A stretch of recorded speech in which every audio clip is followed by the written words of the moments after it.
This is the most amazing time to be a woman in the history of the universe.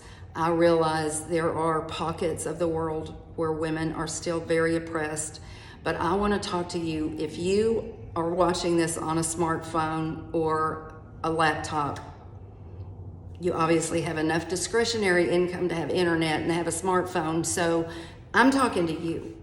I'm not talking to them. This is the most amazing time to be a woman. There's a documentary on Netflix about Cary Grant. Some of you may know who he is. Big movie star in the 30s, 40s, 50s. Big ladies man. He was the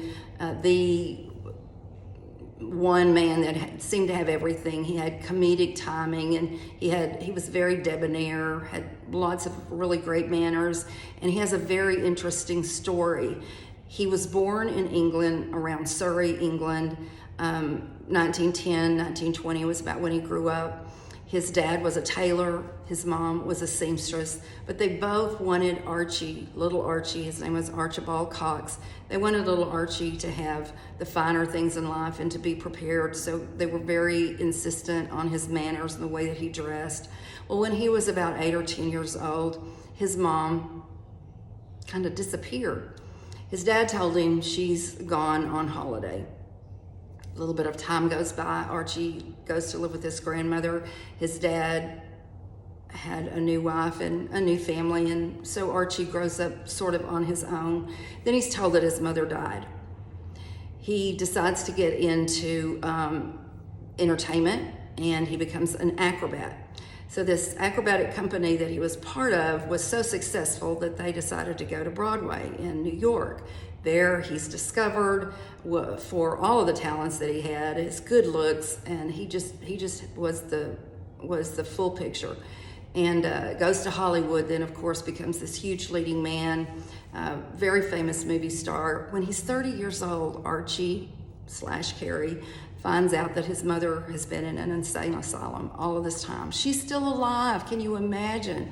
Can you imagine finding out that you think your mother's dead for 20 years? Now he goes on to find her, get her out of that, get her a home and support her for the rest of her life. But what I want to speak to you about is, think about his mom. Her name was Elsie. Now what happened that would cause Elsie to be put in an insane asylum? We don't know. We don't know everything. The story's not clear. She had had a baby before Archie that died, before Archie was born. So she could have been suffering from grief and depression. She might have even had postpartum depression after Archie was born.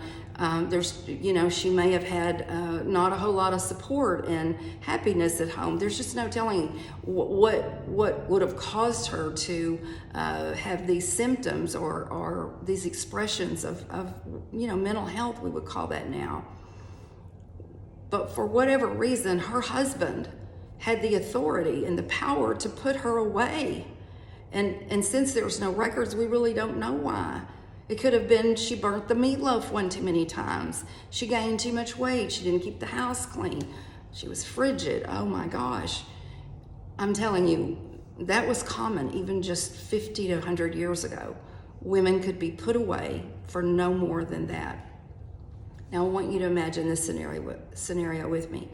Imagine Elsie going to that insane asylum as they're walking her in, and there's a long corridor, and along the corridor there's tables, and there's tables for women's shelters, and there's a table where you can sign up for food stamps. There's a table for grants for community college. There's trade schools. There's women's shelters. There's all sorts of resources for her. She can open her own checking account. She can get help. She would have thought she had landed in the Emerald City. She would have thought she'd won the lottery.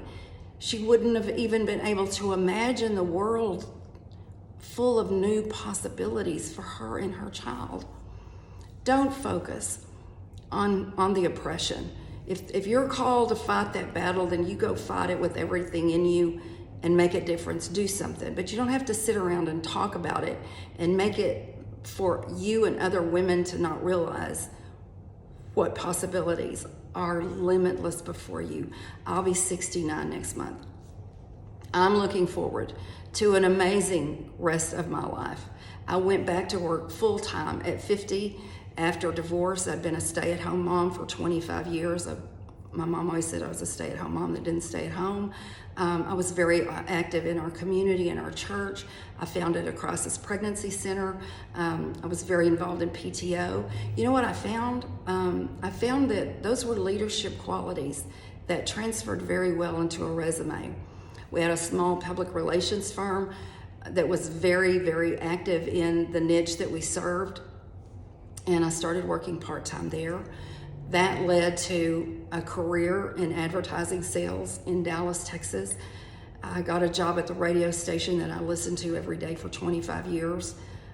I walked in every day, and with all of the grief and the sadness, it was just, I couldn't believe that's where I was. I ended up going to work at the Dallas Morning News. I have letters to the editor that I wrote in college to the Dallas Morning News that were published. What a life I had after I thought my life was over. So I want to encourage you today. Look at the possibilities. Look at the opportunities. Get excited. I know you may have gone through a lot of pain. You may have gone through a lot of suffering. But you can take your life and make it into something in a way that women for centuries, for millennia, have not been able to do. Don't let that go to waste.